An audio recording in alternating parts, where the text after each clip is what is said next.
He got into a fight when he was in elementary school. Okay. And he came home and he was busted up. And I said, "What happened?" "I got in a fight." "What happened?" He told me what happened.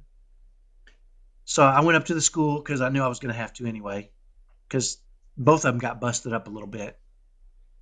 And I said, "Well, here's what happened." Teacher said, "Yeah, that's not exactly what happened." "Really?" "Yeah." Now, what happened was a variation of what my son told me from his perspective. I'm not saying he lied about it, although he may have. I'm not putting it above him, right? Sure. Yeah. And the other kid had a different variation of it, completely different variation. And the teacher that saw the whole thing had a third variation. It was probably closer to the truth, right? Sure. And so I said, "Oh, okay, right." Now, I could have gone up there and said, "My kid said this happened. It's what happened. You guys are wrong. Action needs to be taken." But again, I went up and said, "Tell me, here's what he says happened. What did you hear?" I don't want to protect him, right? I want him to learn from these experiences, right? Yep. And I went home and said, "You know what, Alec? Here's what we got to do, right?"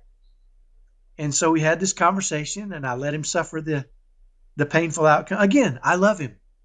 It's a Uh-huh. lot easier to let them struggle in our presence through these difficult situations because we Yep. love them, right? And we'll Yeah. work through, like you said, you'll help them deal with the Do consequences because yeah. there are going to be consequences either now or later.